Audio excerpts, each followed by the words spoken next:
Assalamualaikum warahmatullahi wabarakatuh. Waalaikumsalam Halo warahmatullahi sahabat wabarakatuh. Tera Baca, apa kabar? Semoga hari ini dalam keadaan sehat dan bahagia tentu saja. Dan bahagia adalah salah satu hadiah dari Tuhan yang berikan kepada kita. Sehingga dalam tajuk Nalung Titik Manggih Diri, kami ingin mengajak Anda semua untuk meneliti titik keberadaan seorang insan manusia sehingga dia mampu menjalani proses menemukan diri dalam peran kebermanfaatannya bagi sesama.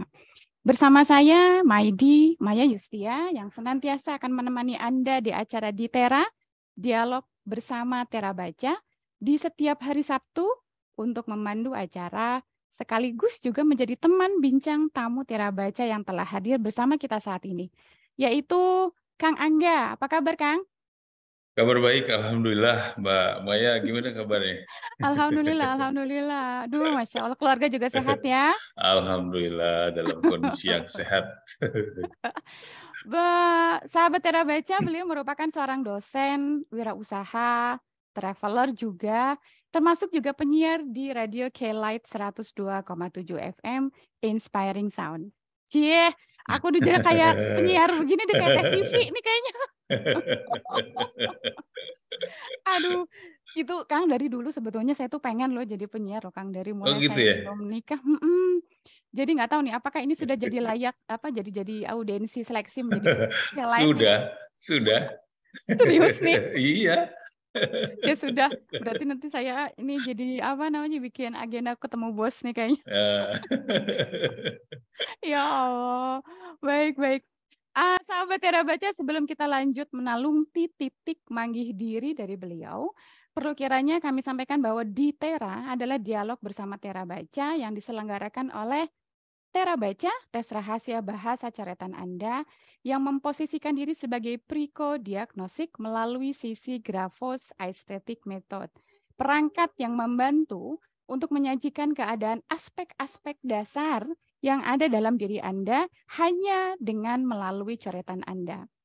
Perangkat Tera Baca ini bermula dari keilmuan kesenirupaan, kemudian disinergikan dengan 12 cabang keilmuan lainnya, sehingga untuk nalungtik titik manggih diri, menganalisis semua elemen, dan berusaha untuk mendapatkan informasi yang holistik, komprehensif, serta solusi terbaik hanya melalui coretan dan gambar Anda.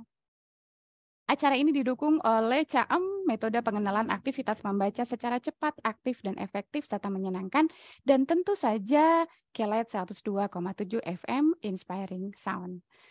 Kang Angga, kita udah Ya, ngobrol tuh, kita ketemu tahu bulan apa ya Kang ya? Kita ngobrol-ngobrol tuh ya Kang? bulan apa ya waktu itu? Waktu ada apa ya? Itu kan kalau saya mengundang Mbak Maya itu ketika ada hal-hal yang urgent, yang menarik untuk dibahas, terutama terkait dengan anak-anak, terhadap ibu, parenting dan lain sebagainya. Saya pasti akan telepon Mbak Maya untuk menyampaikan pemaparan lebih dalam seperti apa gitu. Karena memang dari tadi disebutkan dari sisi sisi kesenian, seni menggambar, kemudian dikaitkan dengan 12 keahlian bidang lain, itu kan sesuatu yang kalau menurut saya wah rumit minta ampun gitu. Iya, kalau bicara manusia memang kebayangkan ya kan ciptaan Iya, Allah tuh begitu unlimited untuk bisa betul. kita cari tahu, kita kepoin gitu ya. Ya, Hmm, 12 ilmu juga sepertinya memang bukan sepertinya belum hmm, cukup untuk belum bisa cukup. mewadahi Hmm, satu sosok makhluk tuh yang namanya manusia gitu Kang. hmm. Seru memang Kang kalau ngebahas itu ya Kang ya. Masya Saya Allah. saya ingin membahas itu dulu, kok jadi kebalik ya? Itu judul naluntik naluntik diri itu, menemukan jati diri itu sebetulnya ya itu seusia saya pun ya belum menemukan siapa diri saya sebetulnya gitu ya. Itu judul yang benar-benar, karena itu menggambarkan itu, saya senangnya judul itu karena itu mengambil dari bahasa bahasa ibu kita ya, bahasa Sunda gitu ya. Itu Betul. betul-betul menghargai, karena kan di beberapa program acara Kelet terkait dengan literasi, kita harus menumbuhkan bahasa ibu, bahasa daerah yang terus kita tumbuhkan, karena kaya gitu akan artinya. Termasuk juga judul yang bukan judul, ini tagline gitu ya, tagline-nya Mbak Maya itu sudah menunjukkan sesuatu yang kaya gitu Mbak Maya. Iya, iya, iya. Karena saya dari sastra, jadi saya Itu mengutip dulu dia. bahasanya. Itu dia. Karena bicara sastra, saya perannya di sini sebagai host ya. Tolong ya, Bapak Angga ya, jangan dibalik nanti ya posisinya ya.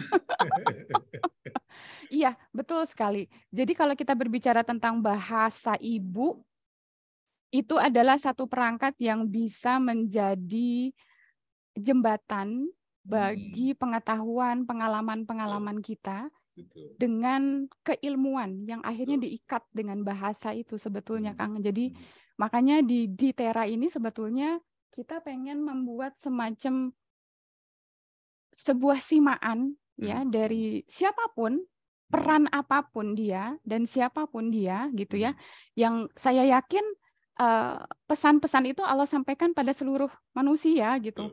Nggak cuma level presiden atau ya apapun, itu bisa sangat-sangat mungkin menjadi apa namanya informasi buat kita untuk kita. Apakah Allah teh nanya, Cing, kalau kamu ngobrol sama si A, Cing, pesan apa yang aku sampaikan buat kamu? Meren gitunya, Kang ya. Betul, iya. Itu jadi makanya alhamdulillah, terima kasih banyak nih Kang. Di pagi hari ini kita bisa ngobrol dengan sosok Kang Angga, seorang dosen, seorang traveler ya, kalau bahasa Inggrisnya ya Kang ya. Traveler berarti ya. Traveler ya. Kemudian juga seorang penyiar. Nah, ada beberapa pertanyaan yang sudah saya siapkan nih Kang, tapi mudah-mudahan kita bisa berkembang sesuai dengan apa namanya obrolan kita. Nah, Kang, pertanyaan pertama, ceritakanlah terkait aktivitas yang saat ini sedang akan jalani. Ya, memang selama ini itulah yang aktif saya lakukan ya, ngajar. Sebetulnya bukan ngajar ya, dosen juga, aduh terlalu tinggi buat saya gitu. Saya hanya ngedongeng gitu ya, ngedongeng dari pengalaman-pengalaman pekerjaan saya. Karena saya berawal dari Radio K-Light gitu. Saya dimulai, kalau boleh cerita sedikit, 96 saya mulai di Radio K-Light. Wah. Dulunya itu Radio K-Light itu namanya Continental. Oh ya Allah. Nah, Ya. Continental itu kan lahirnya 1970 ya, udah lama sekali. Kemudian pindah segmen. Nah, segmennya pindah, berubahlah namanya di K-Light. Kalau dipanjangkan, K-Light itu Continental Lintas Ekonomi. Oh gitu. Rahasianya saya bongkar sekarang. Oh Continental gitu. Lintas Ekonomi, karena berubah segmen. Jadi segmennya itu menengah ke atas. Kalau dulu waktu Continental itu segmennya segmen keluarga. Jadi acara anak-anak ada, lagu anak-anak ada, orang tua ada. Setelah pindah ke radio namanya K-Light, berubah jadi formatnya format ekonomi. Nah, tapi pemiliknya masih tetap perorangan waktu itu, karena beliau itu dari kalangan perbankan ya. Beliau itu sebetulnya orang-orang perbankan yang punya posisi yang top manajemen gitu di bank asing. Sebetulnya beliau itu ada di luar. Jadi ke Bandung pulang tugas untuk mengurus radio. Masya Allah. Gitu. Tapi mungkin ada satu kendala itu dan ini, sehingga beliau harus kembali lagi bekerja ke luar negeri, sehingga radio ini diserah terimakan ke pemilik baru, yaitu Yayasan Pendidikan Telkom. Oh, itu Yayasan Pendidikan Telkom, lembaga yang memang menaungi di bidang komunikasi, sehingga tidak terlalu membutuhkan support sinisism dari iklan-iklan ya, Kang. Kalau itu sih supportnya masih tetap kita harus mencari dari luar. harus juga berjuang. Nah, saya berawal dari situ karena saya menyukai peran sebagai wartawan dulu, karena sebelum masuk ke radio ke K-Light ini, saya bekerja di Koran Gala waktu itu. Nah, selesai kuliah, ya saya masuk ke wartawan. Nah, ketika itu saya berpikir, saya itu menyukai lagu dan juga ingin memberikan informasi gitu. Nah, ketika itu bukalah lowongan Radio K-Light yang judulnya di sana membutuhkan tenaga wartawan, reporter untuk radio. Saya masuk ke situ, jadi ada dua hobi saya yang bisa saya aplikasikan. Saya suka lagu karena kalau zaman dulu kan kaset ya, di kamar saya itu seperti toko kaset gitu. Oh gitu, kasetnya Kang. Numpuk kaset. Sekarang rumah saya kan di Cijerah dulu ya, sekarang sudah nggak tahu kemana tuh, nggak tahu masih ada atau sudah pada nggak ada itu. Bentuknya bentuk kaset gitu waktu itu. Ya, dari situlah saya memulai bahwa walaupun dari situ saya belum menemukan jati diri saya sebetulnya, saya ingin menjadi wartawan atau apa gitu. Nah, dari sana sudah mulai terbuka bahwa informasi yang saya sampaikan itulah wujud reportase, wujud profesi wartawan yang dulu saya geluti. Nah, di samping itu ada lagu-lagu, nah itu saya enjoy di situ gitu. Jadi benar-benar teraplikasikan. Saya suka mewartakan sesuatu, saya suka meliput berita, kemudian menyampaikannya online ke radio langsung, dan juga saya suka lagu. Nah, dari situlah perkembangannya cukup lama sampai 2005. Kebetulan salah satu perguruan tinggi itu adalah pendengarnya Radio K-Live. Oh. Dan waktu itu kebetulan saya sudah berada di bagian program gitu ya, yang mengatur program dan lain sebagainya. Beliau langsung menelpon ke radio waktu itu, memang ada fix phone ya, masih ini. Terus ngobrol lah sama saya yang memang yang memegang program acara. Kemudian beliau mengundang saya ke kampusnya. Gitu. Jadi ngobrol-ngobrol, saya tidak melalui seleksi, Mbak. Kebetulannya enak banget gitu. Setelah ngobrol begitu-begitu, karena memang beliau suka program acara yang ada di Radio K-Live, terutama lagu-lagunya gitu ya. Jadi karena lagu K-Live tidak sembarangan muncul gitu, harus ada tahap-tahapnya ketika dia sudah bisa on di radio. Nah, dari situlah kita berdialog. Saya bilang saya tidak punya pengalaman sama sekali untuk ngajar, apalagi mahasiswa yang, waduh, saya bilang kritis gitu, wah bingung saya. Kata beliau karena memang posisi saya ngajar itu ada di semester 6 dan 7. Oh, dan posisi menjelang saya, akhir ya? Posisi saya itu sebagai dosen luar biasa, jadi hanya menyampaikan dari praktisi maksudnya. Jadi saya masuk ke situ bukan dari akademisi, dari praktisi. Sebagai pekerjaan saya yang sudah begitu lama di situ. Nah, mulai dari situlah kalau perjalanan usaha itu sebenarnya traveler itu kalau tidak terkait dengan usaha yang saya jalani, mungkin saya tidak bisa travel. Bukan seorang traveling. Oke, jadi itu di akibat travel. Ya, akibat. Jadi kebetulan ada usaha dari, termasuklah disebut saja keluarga gitu ya. Keluarga istri saya menyukai itu karena sudah lama di situ, sehingga membukalah biro perjalanan. Nah, saya kan saat ini buka biro perjalanan, Kang? Iya. Oh, apa Kang namanya, Kang? Namanya Sakata. Oh, saya pernah dengar.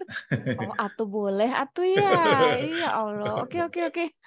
Nah, Bandung, di situ, Bandung kan? di Bandung. Kebetulan kan waktu itu saya sempat keluar dari Radio K-Live 2011. Karena kan sudah terlalu lama ya, boleh dibayangin gitu ya, 96 sampai 2011 gitu ya. Saya berada di ruang siaran, saya ngomong, saya muter lagu, saya liputan, berkecamuk di situ ya. Ada perasaan bahwa aduh, mungkin gaya begini terus gitu ya. Saya belum menemukan apa sesungguhnya yang menjadi poin saya berada di situ. Saya belum menemukan itu. Sehingga 2011 saya merasa bahwa aduh, saya sekarang sudah mulai kurang kreatif nih di radio.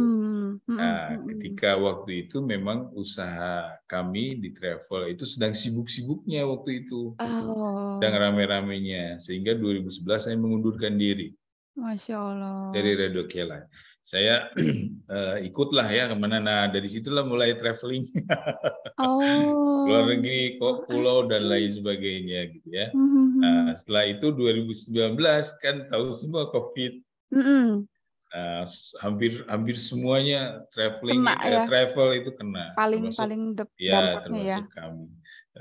Waktu itu sempat berapa tahun kantornya itu ada di Jalan Ciamplas, di depan SMA 2. Setelah COVID, kita pindah ke rumah karena sudah tidak bisa lagi. Semua proyek sudah tidak ada. Bahkan proyek yang terakhir itu yang saya harapkan bisa ikut gitu ya, itu ke Jepang.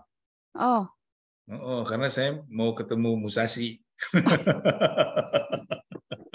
Tapi pas COVID, nggak jadi. Waduh, repot saya juga. Karena itu Musashi itu tokoh. Iya. Kayaknya dari favorit saya gitu. Kayaknya nggak jadi. Nah, dari situlah setelah COVID kan memang perjalanannya saya harus tetap berjalan nih, keluarga kan harus tetap berjalan, harus ada kebutuhan mereka harus tercukupi dan lain sebagainya, terpenuhi. Nah, mulai dari situ saya kembali, apakah iya ya saya harus balik lagi ke radio gitu. Nah, waktu itu karena posisi Radio K-Lite masih anak-anak muda tuh, semuanya yang ngatur anak-anak muda ya. Jadi saya kembali lagi berusaha nih. Saya hanya ingin jadi penyiar aja waktu itu. Oh iya. Ini mungkin sudah digariskan sama Allah. Saya ngelamar itu suara saya walaupun sudah belongkotan di siaran, saya tetap diminta suara saya kasih dan lain sebagainya. Itu sudah hampir 5 bulan, 6 bulan, hampir 1 tahun gitu ya, nggak ada panggilan. Saya follow up lagi, ternyata belum menerima. Kan? Setahun itu deh. Allah karim. belum menerima itu. Nah, pas waktu sebelum hari ulang tahun saya tidak usah menyebutkan lah, mesti hadiahnya banyak gitu ya. Jadi sehari sebelum ulang tahun dari Radio K-Lite telepon saya Bapak Direkturnya, karena memang di situ terjadi restrukturisasi. Jadi Pak Direkturnya waktu itu Pak Lili menelpon saya, Kang, mau nggak gabung lagi? Saya tidak berpikir panjang dan saya tidak berpikir posisi saya di mana gitu. Saya bilang, kapan saya harus ke kantor, Pak? Besok? Wah, nantang aja. sudah saya lah nunggunya.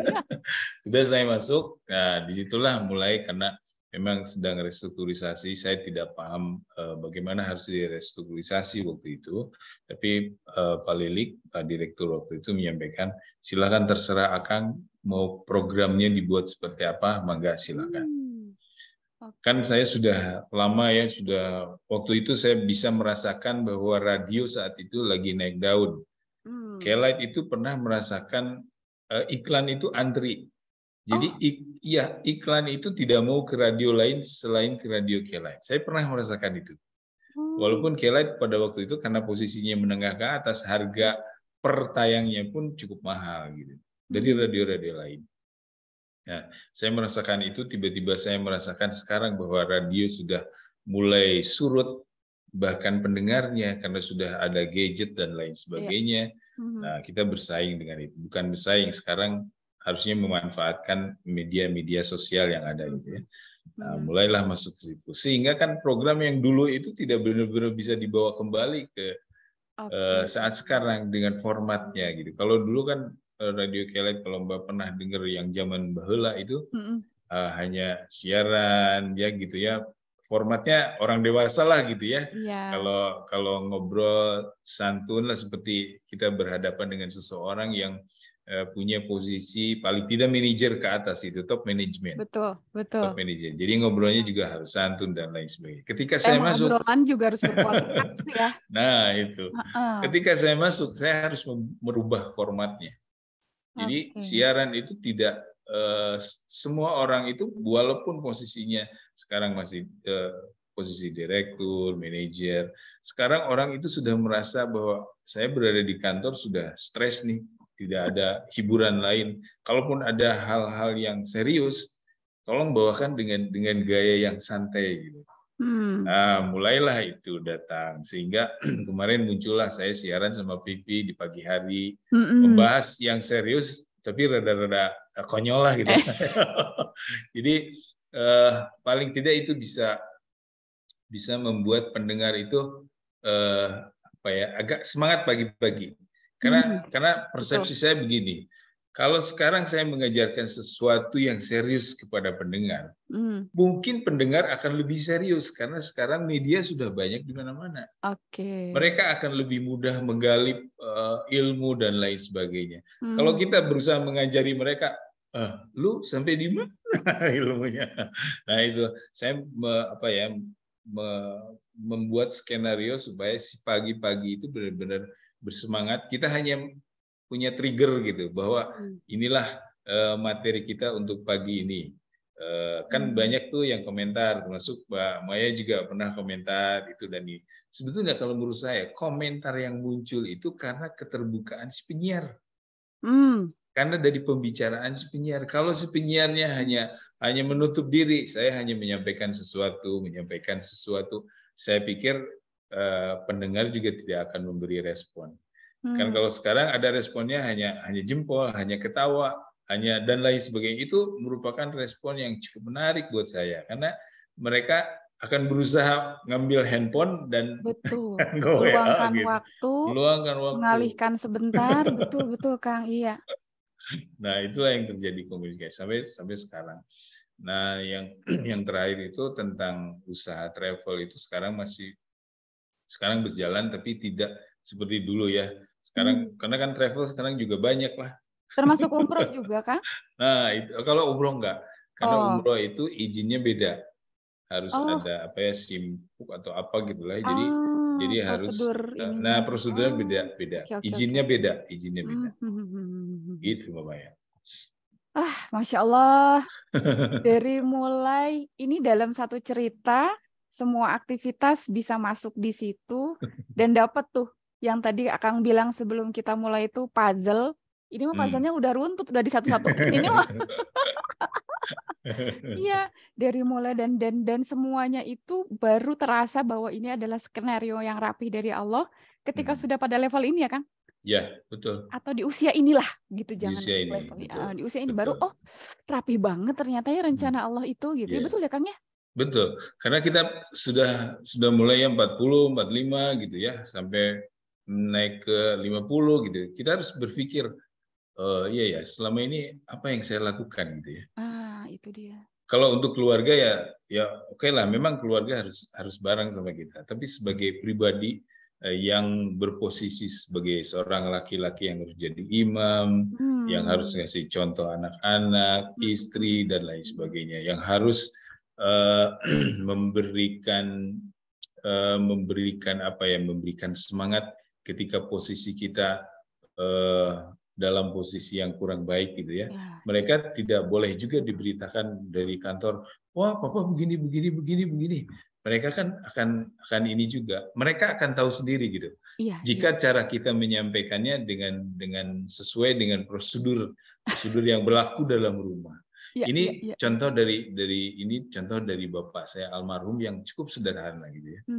Ketika kita berada di sebuah komplek itu, saya masih SD menjelang SMP gitu. Sebelum kita pindah ke komplek itu, ke perumahan itu, komplek mes gitu ya. Waktu itu bapak saya tugas di perkebunan. Bapak saya menata satu-satu. Kalau bapak ini harus dipanggil Om. Kalau bapak ini harus dipanggil bapak. Ini harus dipanggil ibu, ini harus dipanggil mbak. Semuanya ditata sama bapak saya. Nah, jadi kita paham betul bahwa ketika kita masuk ke ranah baru, ke ruangan baru, ke situasi baru, kita harus menyesuaikan diri. Itu sederhana sebetulnya bapak saya. Kalau saya yakin bapak saya bukan dari pendidikan yang tinggi gitu ya. Hanya sederhana itu. Dan yang saya rasakan pribadi itu ketika sekarang masih terasa ketika sahur, cara bapak saya membangunkan, saya ini anak bungsu, semua kakak-kakak saya perempuan gitu. Jadi saya yang berada di ogok ke bapak gitu. Geningan, atulah mohon atulah. Paham. Jadi ketika membangunkan sahur bukan bangun enggak. Kepala saya diusap. Allah karim. Apa ya, tidak pernah ada keluar kata-kata Aduh, gitu. aduh, aduh, aduh, aduh. Aduh, Nah, kena banget nih. dari situlah saya mulai belajar gitu. Aduh. Duh, kalau ngomong tentang bagaimana rasa itu bermain ya Kang ya. Nah, itu dia. Aduh, udah deh ya Allah. Apalagi itu disampaikan oleh sosok laki-laki gitu, bukan seorang Mhm. ibu misalnya, tapi seorang bapak itu kan wah Iya, luar biasa tuh. Satu sentuhan ayah itu bisa bercerita atau bisa mentransfer energi betul, positifnya seberapa banyak ya. betul. Masya Allah, luar biasa. Karena waktu itu karena saya anak laki-laki sendiri, saya sering diajak kalau tugas kantor ya. Kan Oh, kalau bapak saya tugas di perkebunan gitu, kadang-kadang suka mm-mm. dibawa ke Pangalengan, ke Ya, daerah-daerah teh gitu ya, ya, ya, ya, tempat ya. teh. Oh, betul, Yang betul. ikut di mes bedeng, bahkan dulu pernah ikut di rumah. Kan kalau teh itu orang-orang Belanda yang ngatur ya dulu ya. Iya, iya, Sehingga iya. mes-mesnya itu lumayan agak tua dan Iya, menurut saya itu rada-rada serem gitu. serem, horor gitu ya. Nah, disitulah fungsi bapak dan ibu gitu waktu itu harus membangunkan saya ketika saya sahur. Ah, Kang, nanti mas saya undang di media parenting ya. Betul loh, karena kami masih merasa membutuhkan banyak informasi dari sisi keayahan. Hmm, Kalau omong keayahan yang ngomongnya ibu-ibu kan bisa aja tinggal baca buku lah misalnya. Tapi kalau dari iya. sosoknya langsung kan juga itu jauh lebih dapet nih. Nggak apa-apa ya Kang ya, Mhm. nanti Insya suatu saat saya Allah. undang. Kalau memang bisa dimanfaatkan, insya Allah Bisa, saya bisa share. bisa, insya Allah bisa Kang, bisa. Masya Allah. Sudah 30 menit kita ngobrol nih Kang. Dan insya Allah kita akan ketemu lagi nih, sahabat Tera Baca. Insya Allah ini Ya. sesi pertama. Mhm. Dan jangan lupa subscribe dan like channel YouTube Tera Baca. Dan silahkan juga loh tengok ke Light Mhm. 107,1 FM yang juga 1,1. ada streamingnya ya Kang ya. Ya. Nah, saya biasanya nyimak Kela itu kalau pagi-pagi lagi buka laptop gitu. Nah, Hmm. udah sekalian di situ gitu. Kalau radio mah rada ngosas karena radio saya Iya, sudah tua ya. iya. Jadi biasanya sambil-sambil ini ya. Baik, sahabat Tira Baca, kita akan ketemu lagi di sesi kedua. Jangan Mhm. kemana-mana dan insya Allah tetap bersama Kang Angga. Kita akan berbicara lebih dalam lagi Mhm. tentang, saya penasaran tentang makna suara dari Hmm. seorang Kang Angga. Baik, jangan lupa like dan subscribe di channel YouTube Tira Baca.